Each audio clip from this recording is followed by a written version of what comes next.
வணக்கம் friends. Tamil golden ஸ்டோரீஸ்க்கு உங்களை வரவேற்கிறதுல நான் ரொம்பவே சந்தோஷப்படுறேன். வாங்க கதைக்குள்ள போலாம். இன்றைய பதிவில் நாம் பார்க்க இருப்பது அப்பாவை துச்சமாக்கிய மகன் மருமகள் உச்சத்தில் வைத்த பேரன். தெய்வ சிகாமணியால் இன்னும் எதையும் நம்ப முடியவில்லை. 70 வயது ஆகிவிட்டது. இதுவரை தான் வாழ்ந்த வாழ்க்கை அத்தனையும் போலியா? தனக்கு எதுவும் தெரியாதோ என்று மனம் குழம்பி போய் இருந்தார். தான் பெற்ற மகனும் 20 வருடங்களாக தங்களுடனே வாழும் மருமகளும் எப்படி இப்படி மாறி போனார்கள்? 1 வருடம் முன்பு வரை தன்னை அப்பா என்று அழைத்த மருமகள் இன்று தன்னை அழைப்பதையே விட்டுவிட்டாள். தன்னை பற்றி பேசும் போதெல்லாம் இந்த கிழட்டு ஜென்மம் என்று அவள் சொல்வது அவருக்கு கேட்காமல் இல்லை. அப்பா அப்பா என்று 1000 முறை கூப்பிடும் மகன் கணேசன் இப்போதெல்லாம் அந்த வார்த்தையையே மறந்துவிட்டான் போல இருக்கிறது. அதையும் தாண்டி இவர் தன் மகனை கூப்பிட்டால் என்ன என்று எரிச்சலுடன் கேட்கும் தொனியில் அவர் சொல்ல வந்தது தொண்டையை விட்டு வெளியே வராது. இத்தனை நாட்கள் இவர்கள் காட்டியது உண்மையான முகமா அல்லது இப்போது காட்டுவதுதான் உண்மையான முகமா என்று அவருக்கு ஒன்றும் புரியவில்லை. தனது கட்டிலில் உட்கார்ந்தபடி இதையெல்லாம் யோசித்துக் கொண்டிருந்தவர் வயிறு கூப்பாடு போட மெல்ல எழுந்து சமையல் அறைக்கு சென்றார். அங்கு சாப்பிட எதுவும் இல்லை. ஒரு வரக்காப்பியாவது வைத்து குடிக்கலாம் என்று சுடுதண்ணீர் வைக்க எடுக்கும்போது லேசாக கைப்பிடி ஆடிக்கொண்டிருந்த அந்த பாத்திரம் சட்டென்று பேலன்ஸ் தவறி தரையில் விழுந்தது. நல்ல வேளை தண்ணீர் ரொம்ப சூடாக இல்லை. இருந்திருந்தால் இந்நேரம் அவ்வளவுதான். தண்ணீரின் சூடு படாவிட்டாலும் கண்ணீரின் சூடு கைகளில் தெரிந்தது. தெய்வ சிகாமணிக்கு சுடுதண்ணீர் வைக்க கூட தெரியாது. இது பெருமைக்காக சொல்லப்படும் வார்த்தை அல்ல. ஏனென்றால் அவருடைய மனைவி மஞ்சுளா அவரை அடுப்பில் எந்த வேலையும் செய்ய வைத்ததில்லை. ஒருவேளை கணவரை இப்படி நிர்கதியாய் விட்டு போக நேரிடும் என்பது தெரிந்திருந்தால் இதையெல்லாம் கற்றுக் கொடுத்திருப்பாளோ என்னமோ. உயிரோடு இருந்தவரை கூட அவருடைய நெஞ்சில் அவ்வளவாக இருக்காத மஞ்சுளா இப்போது நெஞ்சை விட்டு நீங்காமல் இருந்தாள். நல்ல வேளையாக மருமகள் வெளியில் போய் இருக்கிறாள். வயிற்றில் கிள்ளி கொண்டிருந்த பசி மறைந்து போய் அந்த இடத்தை பயம் ஆட்கொண்டது. சுடுதண்ணீர் பாத்திரத்தை அடுப்பு மேடையில் வைத்துவிட்டு மாபை எடுத்து வந்து தண்ணீர் சிந்திய இடங்கள் அத்தனையும் சுத்தமாக துடைத்திருந்தார். வீட்டை சுத்தம் செய்யும் வேலையை அவர் நன்கு கற்று இருந்தார். ஏனென்றால் கடந்த 1 வருடமாக இந்த வீட்டை மாப் வைத்து சுத்தம் செய்வது அவருடைய வேலை. அவருடைய மனைவி மஞ்சுளா இறந்து 1 வருடம் 2 மாதம் ஆகியிருந்தது. வயதானால் எல்லோரும் ஒரு நாள் போக வேண்டியதுதான். ஆனால் இன்று வரை மனைவியின் இழப்பை அவரால் ஏற்றுக்கொள்ளவே முடியவில்லை. வாழும் நாட்களில் இதை பற்றியெல்லாம் தெரிவதில்லை. எதையோ பிடிக்கப் போகும் ஆசையில் ஓடிக்கொண்டே இருக்கிறோம். ஆனால் முதுமையை விட மிகச்சிறந்த ஆசான் எந்த உலகத்திலும் இல்லை. இப்போது அவருடைய அறையில் வந்து அமைதியாக உட்கார இதுவரை காணாமல் போயிருந்த பசி பட்டென்று வந்து நின்றது. இப்போதெல்லாம் அடிக்கடி பசியின் கொடுமைகளை அவரால் உணர முடிகிறது. மருமகள் வேண்டுமென்றேதான் அளவாக சமைத்திருக்கிறாள். பசியால் கலவையான உணர்வுகள் அவர் வயிற்றுக்குள் ஏற்பட்டன. சில வினாடிகள் வயிறு உழப்புவது போல் இருந்தது. சில நிமிடங்கள் இழுத்து பிடிப்பது போல இருந்தது. நேற்று இரவு 3 இட்லிகள் சாப்பிட்டது. இப்போது காலை மணி 11 ஆகிவிட்டது. மகன் 2 மணிக்குத்தான் சாப்பிட வருவான். மருமகள் 12:30 மணிக்கு மேல்தான் மதிய உணவு சமைக்க ஆரம்பிப்பாள். அவர்கள் சாப்பிட்டு முடித்து தனக்கு கிடைப்பதற்கு எப்படியும் 3 மணிக்கு மேலாகிவிடும். இதற்கு மேல் தாங்காது என்று எழுந்தவர் தன்னுடைய துணிகளுக்கு இடையே தேட ஆரம்பித்தார். ஏற்கனவே பல முறை தேடியிருந்தாலும் அவருக்கு ஒரு நப்பாசை இருந்தது. என்றோ எப்போதோ வைத்ததாய் தப்பி தவறி ஒரு 100 ரூபாய் நோட்டு கிடைத்து விடாதா என்ற ஆசையில் தேடியவருக்கு வழக்கம் போல ஏமாற்றமே மிஞ்சியது. விரக்தியுடன் அவர் பெட்டியில் இருந்த அவர்கள் திருமண போட்டோவை வெளியே எடுத்தவர் அதன் பின்புறம் தூக்கி கொண்டிருந்த சட்டத்தின் அடியில் வைக்கப்பட்டிருந்த சின்ன பொட்டலத்தை எடுத்தார். இதை கடையில் கொடுத்தால் சிறிது பணம் வரும். தாங்க முடியாத பசி வரும்போது அந்த பணத்தை பயன்படுத்தலாம். மனதில் ஓடிய நினைவுகளுடன் அதை பாக்கெட்டில் வைக்க போக மஞ்சுளாவின் நினைவு வந்தது. மஞ்சுளா இறப்பதற்கு 2 நாட்கள் முன்பு தலையில் சில கொப்பளங்கள் இருப்பதால் எண்ணெய் தேய்த்து குளித்தாள். அப்போது எண்ணெய் இறங்கிவிடும் என்று மூக்குத்தியை கழட்டினாள். அதை தன் கணவனின் கையில் கொடுத்து பத்திரமாக வைக்கும்படி சொன்னாள். சிறு பொருள் என்பதால் அதை ஒரு பேப்பரில் மடித்தவர் அவர்கள் அறையில் பத்திரமாக வைக்க விரும்பி தங்களின் திருமண போட்டோவின் பின்புறம் வைத்தார். மறுநாள் மஞ்சுளா கேட்டபோது அவருக்கு எங்கே வைத்தோம் என்பது அடியோடு மறந்திருந்தது.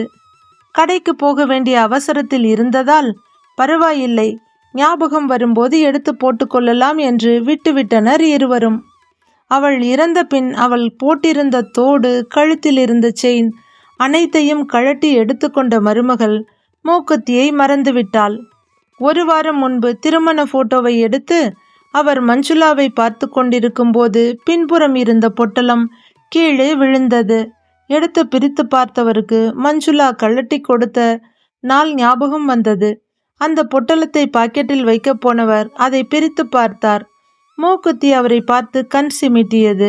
கனத்த மனதுடன் நிமிர்ந்த போது எதிரே மஞ்சுளா அதை வாங்குவதற்காக கையை நீட்டிக்கொண்டு நின்றாள். மகிழ்ச்சியுடன் மனைவியின் கையில் கொடுக்க நீட்டியவரின் கை வெற்றிடத்தில் நின்றது. மகிழ்ச்சியுடன் மனைவியின் கையில் கொடுக்க நீட்டியவரின் கை வெற்றிடத்தில் நின்றது. திறந்திருந்த கண்களில் வழிந்த நீரோடு எதிரில் நின்ற மஞ்சுளாவும் கரைந்து போனாள்.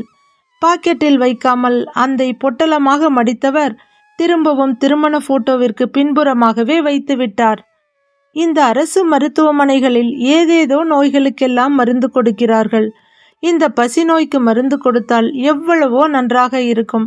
எண்ணியபடியே சுருண்டு படுத்திருந்தவரை எப்படியோ தூக்கம் ஆட்கொண்டது.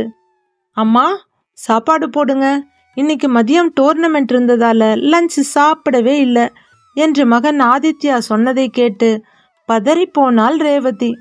என்ன, மதியம் சாப்பிடவில்லையா?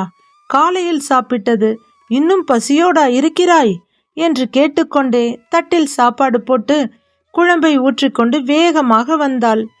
பாத்ரூமுக்கு சென்று கை கால்களை கழுவிக்கொண்டு வந்த ஆதித்யா தாத்தா அவருடைய அறையில் வெறும் தரையில் சுருண்டு படுத்திருப்பதை பார்த்தான்.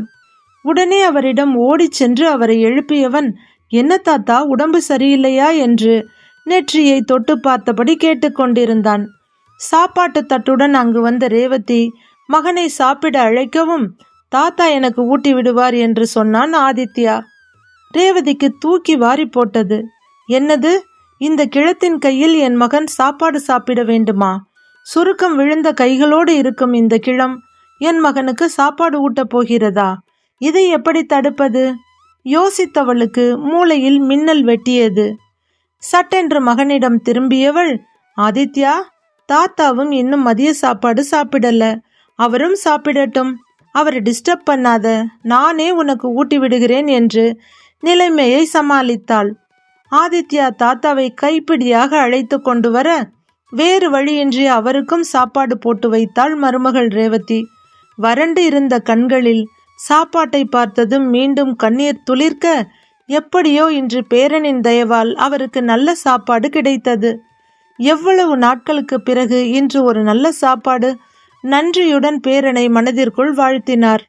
இருவரும் சாப்பிட்டு முடித்தவுடன் தாத்தாவுடன் பேசிக்கொண்டிருந்தான் ஆதித்யா. ரேவதிக்கு மனதிற்குள் பொசு பொசுவென்று கோபம் வந்தது. ஆனால் தங்கள் ஒரே மகனான ஆதித்யாவின் முன்னிலையில் அதை காட்டக்கூடாது என்று மூடி போட்டு வைத்தாள். மாமியார் இருந்தவரை சமையல் மற்றும் வீட்டு வேலைக்கு உபயோகமாக இருந்தாள்.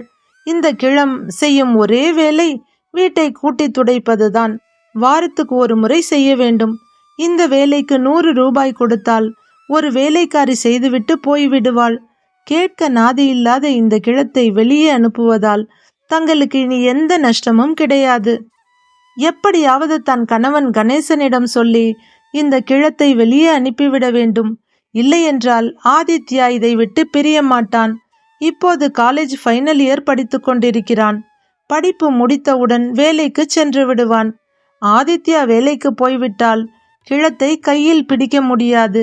அதற்குள் எப்படியாவது இந்த வீட்டில் இருந்தும் நம் மகனின் வழியில் இருந்தும் அகற்றிவிட வேண்டும் என்று முடிவெடுத்தாள்.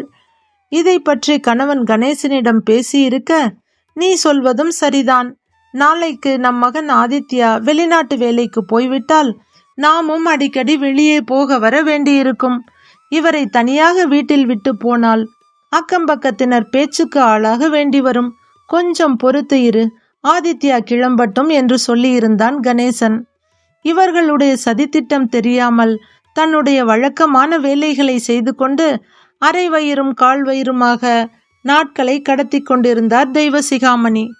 ரேவதியும் கணேசனும் எதிர்பார்த்தது போலவே எக்ஸாம் முடித்த கையோடு ஆதித்யா வேலை கிடைத்து டெல்லிக்கு சென்று விட்டான். வீட்டில் தனக்கு நடக்கும் கொடுமைகளை பெரியவர் தெய்வசிகாமணி ஒரு நாளும் தன் பேரனிடம் கூறியது கிடையாது. ஏனென்றால் தான் உதிரப்போகும் இலை, தன் பேரன் ஒரு பசும் தளிர். இந்த உண்மையெல்லாம் தெரிந்தால் அவனுடைய தாய் தந்தையை பற்றிய மதிப்பு அவன் மனதில் சரிந்துவிடும். எதிர்காலத்தில் அவர்கள் மேல் மரியாதை இல்லாமல் போய்விடும்.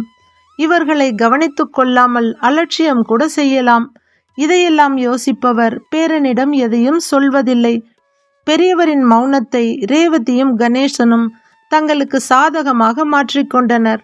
பெரியவர் நினைத்திருந்தால் மகனையும் மருமகளையும் வீட்டை விட்டு வெளியேற்றி இருக்க முடியும். ஏனென்றால் வீடு அவர் பெயரில்தான் இருந்தது. இந்த வீட்டை தவிர எல்லாமே அவரை விட்டு போயிருந்தது. முதலில் அவருடைய மனைவி, அடுத்து 2 மாதங்களில் அவர் வைத்திருந்த வியாபாரம், அவருடைய தன்மானம், கௌரவம் என அனைத்தும். அவர் வைத்திருந்த ஜவுளிக்கடையை இப்போது அவர் மகன் கணேசன் பார்த்து கொண்டிருக்கிறான். கடந்த 1 வருடத்திற்கு முன்புதான் அவருடைய ஜவுளிக்கடை அவருடைய மகன் கைக்கு போயிருந்தது. அவருடையது ஒரு நடுத்தரமான கடை. 5 பேர் அவரிடம் வேலை பார்த்து கொண்டிருந்தனர். வேலை செய்பவர்கள் அனைவரிடமும் நண்பரை போலத்தான் பழகுவார். அவர்களும் இவரிடம் மிகுந்த மரியாதையுடன் வேலையை சிறப்பாக செய்து வந்தனர்.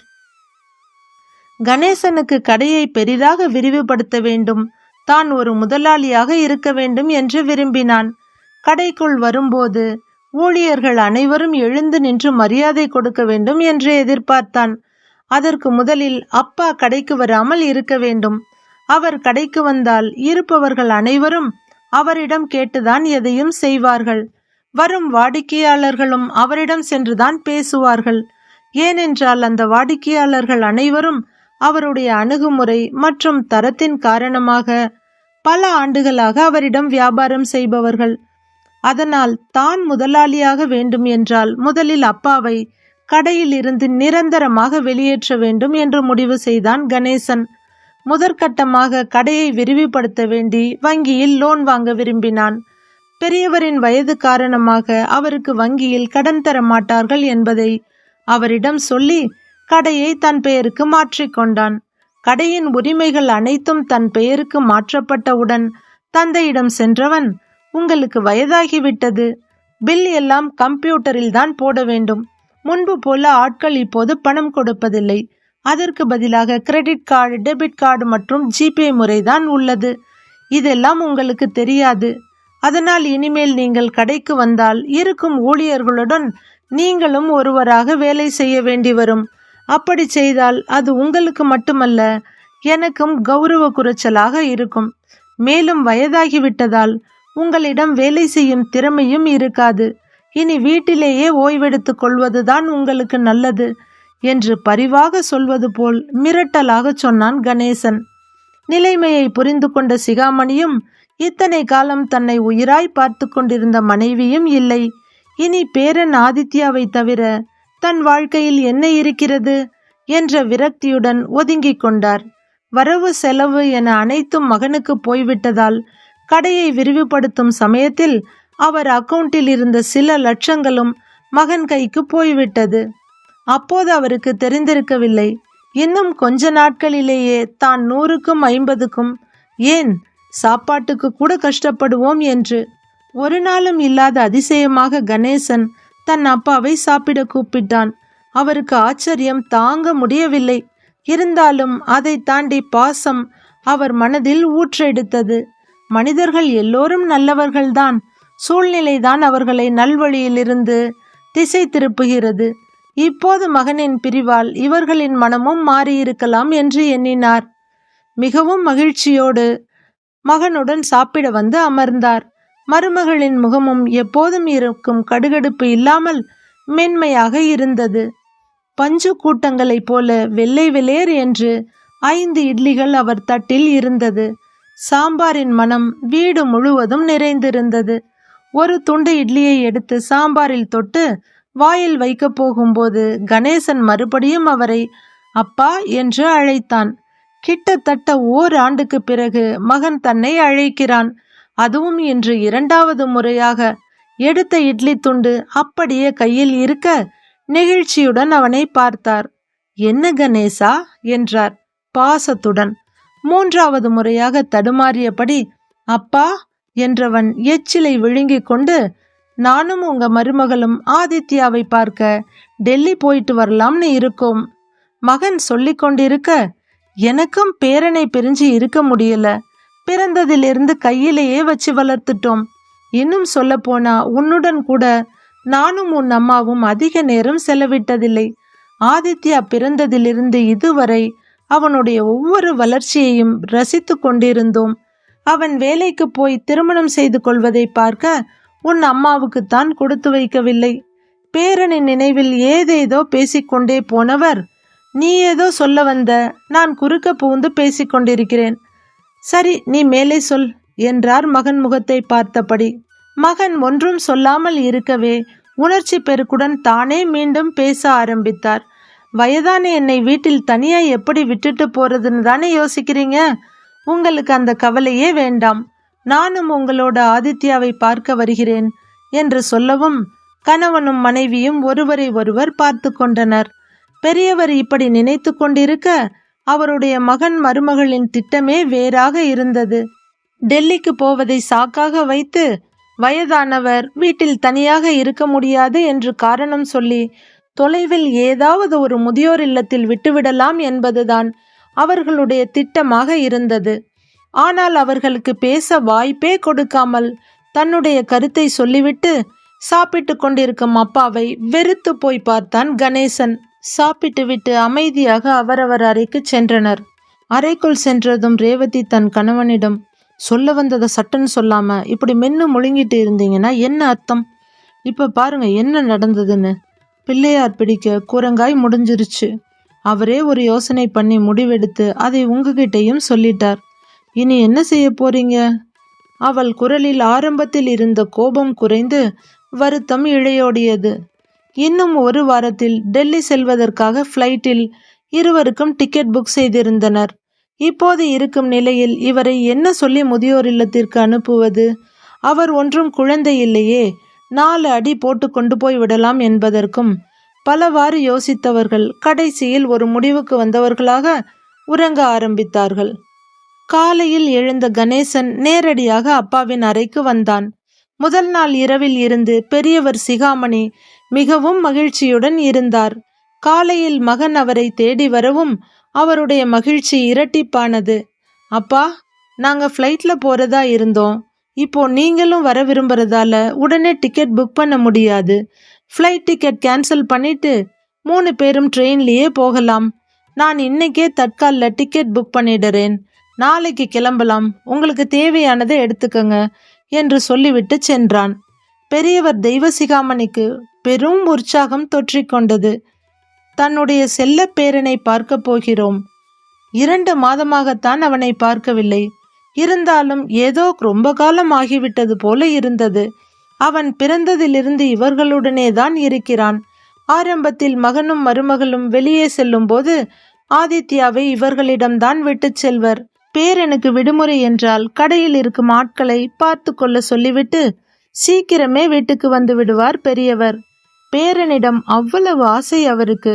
சிறுவயதிலிருந்து தன் பேரன் பேசியது, வேடிக்கையாக நடந்து கொண்டது, இதையெல்லாம் அசை போட்டபடி தனது துணிகளை உள்ளே எடுத்து வைத்தார். டெல்லியில் இருந்து திரும்பும் போது பேரனிடம் ஒரு பெரிய மொபைல் போன் வாங்கி தர சொல்ல வேண்டும். இதுவரை எனக்கு செல்போன் தேவைப்படவில்லை. இனி இந்த உலகில் எனக்கு இருக்கும் ஒரே பிடிப்பு என் பேரன்தான். பக்கத்திலேயே இருந்த அவன் இப்போது வெகு தூரத்துக்கு போய்விட்டான். அவனை பார்க்கவும் பேசவும் எனக்கு கண்டிப்பாக செல்போன் வேண்டும்.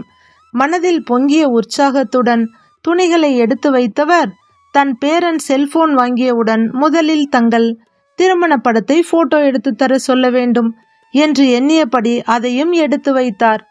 அந்த நாள் முழுவதும் யுகமாக கழிய எப்போதும் வேகமாக ஓடும் வினாடி முள் இப்போது நத்தை போல ஊறிக்கொண்டிருந்தது. சூரியன் மறைவதாகவும் தெரியவில்லை, இருட்டு வருவதாகவும் தெரியவில்லை. தன் அறையில் விளக்கை கூட அணைக்காமல் விடியற் காலையில் 4 மணி ட்ரெயினுக்காக இரவே குளித்துவிட்டு கொட்ட கொட்ட விழித்திருந்தார் தெய்வசிகாமணி. 3 மணிக்கு எல்லாம் அப்பாவுடைய அறைக்கு வந்த கணேசன் அவர் குளித்து முடித்து தயாராக உட்கார்ந்திருப்பதை பார்த்து ஆச்சரியப்பட்டு போனான். ஒன்றும் பேசாமல் அவருடைய பையை கையில் எடுத்துக்கொண்டு காருக்கு போக மகனை பின்தொடர்ந்தார் பெரியவர். காரை கணேசன் தான் ஓட்டி வந்தான். காரை பார்க்கிங்கில் போட்டுவிட்டு மூவரும் பிளாட்ஃபார்முக்கு வரும்போது ட்ரெயின் வர இன்னும் 1/2 மணி நேரம் இருந்தது. பெரியவருக்கு ஒரே தவிப்பாக இருந்தது. இங்கிருந்து கிளம்பும் ட்ரெயினாக இருந்தால் கூட ஏறி உட்கார்ந்து கொள்ளலாம். இந்த ட்ரெயின் வேறு எங்கோ இருந்து வருகிறது. இறைவா, தாமதமாகிவிடக்கூடாது, சரியான டயத்துக்கு வர வேண்டும் என்று வேண்டிக் கொண்டிருந்தார். அந்த 1/2 மணி நேரம் ஒரு வழியாக முடிந்து சரியான நேரத்துக்கு ட்ரெயின் வந்தது.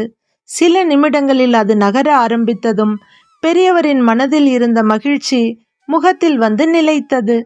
காலை உணவு, மதிய உணவு, இரவு உணவு அனைத்தும் அவர்கள் இடத்துக்கே வந்தது. 2 நாட்களாக இருந்த பரவசமும் ஒரு இரவு தூக்கமின்மையும் அவரை கிறங்க அடிக்கவே வழக்கமாக எடுத்துக்கொள்ளும் பிரஷர் மாத்திரையை போட்டுக்கொண்டு அப்படியே உறங்கி போனார். இரவு 10 மணிக்கு தூங்கியவர் மறுநாள் காலை 9 மணிக்குத்தான் எழுந்தார். உடலின் அசதியும் வலியும் அவரை பாடாய்படுத்த மெல்ல எழுந்து உட்கார்ந்தார். கண்களை துடைத்து கொண்டு தனது மேல் படுக்கையையும் எதிர்படுக்கையையும் பார்த்தார். மகனும் மருமகளும் இரவு நேரம் கழித்து தூங்கி இருப்பார்களோ, இன்னும் எழுந்திருக்கவில்லையே. மனதில் எண்ணியபடி பாத்ரூம் சென்று வந்தார். சரி, அவர்கள் மெதுவாக எழுந்திருக்கட்டும், நாம் பல்லை விளக்கலாம். சீட்டுக்கு அடியில் குனிந்து பார்க்க அங்கு அவருடைய பை மட்டுமே இருந்தது. சட்டென்று அவருடைய மனம் துணுக்குற்றது. அடுத்த வினாடி, எனக்கு ஏன் இப்படியெல்லாம் தோன்றுகிறது, பையை தலைக்கு வைத்து படுத்திருப்பார்கள் என்று எண்ணியபடியே எதிர் சீட்டை பார்க்க அங்கு அவர் மகன் படுத்திருந்த இடத்தில் ஒரு இளைஞன் எழுந்து உட்கார்ந்திருந்தான். பதறி போய் எழுந்தவர் தன்னுடைய படுக்கைக்கு மேல் படுக்கையை பார்க்க அங்கும் ஒரு இளைஞன் தான் தூங்கிக் கொண்டிருந்தான். பித்து பிடித்தவர் போல கீழே இறங்கலாம் என்று தன்னுடைய பையை எடுத்தார். சரியாக மூடப்படாத பை திறந்து கொள்ள அதில் ஒரு ட்ரெயின் டிக்கெட்டும் சில 100 ரூபாய் நோட்டுகளும் இருந்தன. இப்போது அதை கையில் எடுத்து பார்த்த அவருக்கு சகலமும் புரிந்து போனது. கீழே இறங்கும் நினைவை மாற்றிக்கொண்டு அப்படியே இடிந்து போய் உட்கார்ந்தார். மகனும் மருமகளும் தன்னை ட்ரெயினிலேயே விட்டுவிட்டு எப்போதோ இறங்கி போய்விட்டனர் என்பது அவருக்கு தெரிந்தது. இப்படி ஒரு துரோகத்தை எப்படி செய்ய முடியும் என்று திரும்ப திரும்ப யோசித்தார். நல்ல வேளை, டிக்கெட்டை வைத்துவிட்டு போகும் அளவிற்கு மனசாட்சி இருந்திருக்கிறது. டிக்கெட்டில் இருந்த பெயரை படிக்க பல முறை முயன்றும் அவரால் முடியவில்லை. உடலில் இருந்த மொத்த இரத்தமும் கண்ணீராக வடிவது போல தோன்றியது அவருக்கு. மார்புக்கூடு மிகவும் கனமாக இருந்தது. சுவாசிக்க மிகவும் சிரமமாக இருந்தது. உடலை கூட அவரால் அசைக்க முடியவில்லை. வெகு நேரம் அப்படியே உட்கார்ந்து இருந்தார். யாரிடமும் எதுவும் பேசவில்லை. மரத்து போயிருந்த கை மறுபடியும் சற்று உணர்வுகளை பெற இப்போது கையில் இருந்த டிக்கெட் மற்றும் ரூபாய் நோட்டுகள் அவரை பார்த்து சிரிப்பது போல இருந்தது. டிக்கெட்டை பையில் வைத்தவர், இனி இந்த ஈனப்பிறவிகள் கைப்பட்ட பணத்தில் நான் எதுவும் சாப்பிடுவதை விட உயிரை விடுவது மிகவும் நல்லது. கேவலமான பிறவிகள், இனி எந்த ஜென்மத்திலும் இவர்கள் முகத்தில் விழிக்க கூடாது என்று முடிவு செய்தவர் கையில் இருந்த ரூபாய் நோட்டுகளை ஜன்னல் வழியே வெளியே விட்டார். அவர் படுக்கைக்கு அருகில் இருந்த 2-3 பேர் சுதாரிப்பதற்குள் அந்த நோட்டுகள் வெளியே பறந்தன. பணத்தை பறக்க விடுகிறாரே, இவர் என்ன பைத்தியமா என்ற பார்வை அவர்கள் கண்களில் நிரம்பி நின்றது. அடுத்த நாள் ட்ரெயின் டெல்லி வந்து நின்றதும் ஒரு தீர்மானத்துடன் தன் பையை எடுத்துக்கொண்டு கீழே இறங்கியவர் அருகில் இருந்த கடைக்கு சென்றார். தனக்கு தெரிந்த ஆங்கிலத்தில் அவர் ஏதோ கேட்க முயல அந்த கடைக்காரர், நீங்க மദ്രാസിயா என்று தமிழில் கேட்டார். சற்று தெளிந்த முகத்துடன் அவரிடம் தன்னை பற்றி சுருக்கமாக தழுதழுத்த குரலில் கூறினார் பெரியவர். பையில் இருந்த தங்கள் திருமண போட்டோவை எடுத்தார். அதன் பின்புறம் இருந்த மஞ்சுளாவின் வைர மூக்குத்தியை கடைக்காரரிடம் கொடுத்தவர் அதை விற்று தனக்கு பணம் ஏற்பாடு செய்து தரும்படி கேட்டார். மேலும் என்னுடைய உணவுக்கு ஆகும் அளவிற்கு ஏதாவது ஒரு வேலை ஏற்பாடு செய்து தர முடியுமா என்று கேட்க கலங்கிய கண்களுடன் இருந்த கடைக்காரர் தெய்வசிகாமணியை அழைத்து கொண்டு வந்து கடையின் உள்ளே இருந்த ஒற்றை ஸ்டூலில் உட்கார வைத்தார். நாங்களும் மெட்ராஸ் தான், எங்க தாத்தா காலத்திலேயே இங்கே வந்துட்டோம். என் அப்பா ரயில்வேல வேலை பார்த்ததுனால எனக்கு இங்கே கடை கிடைச்சிது. இப்போ அவருக்கு பைபாஸ் சர்ஜரி பண்ணி இருக்கோம். எங்க பிள்ளைக வெளிநாட்டில் வேலையில் இருக்காங்க. எங்க வீடு ரொம்ப சின்னது, உங்களை அங்கே கூட்டிட்டு போக முடியாது. கொஞ்ச நாளைக்கு என் கடையில் தங்கிக்கோங்க, அதுக்குள்ள உங்களுக்கு ஏதாவது வேலைக்கு ஏற்பாடு பண்றேன். சொன்ன கடைக்காரரை பார்த்து நன்றியுடன் கைகூப்பினார் பெரியவர். மூக்குத்தியை அவர் கையிலே கொடுத்த கடைக்காரர், உங்க கையில பத்திரமா வச்சுக்கோங்க, உங்களுக்கு ஒரு வேலை கிடைக்கிற வரை கடையை பார்த்துக்கோங்க சொல்லிவிட்டு வியாபாரத்தை பார்க்க ஆரம்பித்தார். கடைக்காரர் பல வருடங்களாக அங்கேயே இருப்பதால் ரயில்வே ஸ்டேஷனில் தங்குவதற்கும் குளிப்பதற்கும் பெரியவர் தெய்வசிகாமணிக்கு ஏற்பாடு செய்திருந்தார். ஃப்ளைட்டில் டெல்லிக்கு வந்திருந்த ரேவதியும் கணேசனும் தங்கள் மகனை பார்த்து ஆனந்தம் அடைந்தனர். அங்கு அவன் ஒரு வீடு எடுத்து தங்கியிருக்கவே அவனுடன் 2 நாட்கள் இருந்தவர்கள் லீவுக்கு வீட்டுக்கு வரும்படி சொல்லிவிட்டு கிளம்பினர். ஃப்ளைட் ஏற்றி விட வந்த ஆதித்யா அப்பாவிடம் ஒரு அழகிய பார்சலை கொடுத்தான். இதில் என்ன இருக்கிறது மகனே, யாருக்கு இந்த பரிசு என்று கேட்ட அப்பாவிடம் கண்களில் நட்சத்திரங்கள் மின்ன சொன்னான் ஆதித்யா. அப்பா, இது தாத்தாவுக்கு என்னோட முதல் மாச சம்பளத்துல வாங்கி இருக்கேன். இதுக்குள்ள போனும் சிம் கார்டும் இருக்கு. நீங்க ஊருக்கு போனதும் இதை தாத்தா கிட்ட கொடுங்க, நான் உடனே அவர்கிட்ட பேசுறேன் சொல்லிக் கொண்டிருந்த மகனை பார்த்து சத்தமில்லாமல் பற்களை கடித்தாள் ரேவதி. 1 வாரம் கடந்த நிலையில் அப்பாவை டாக்டரிடம் அழைத்து செல்ல வேண்டும் என்று கடை பொறுப்பை பெரியவரிடம் விட்டு சென்றார் கடைக்காரர்.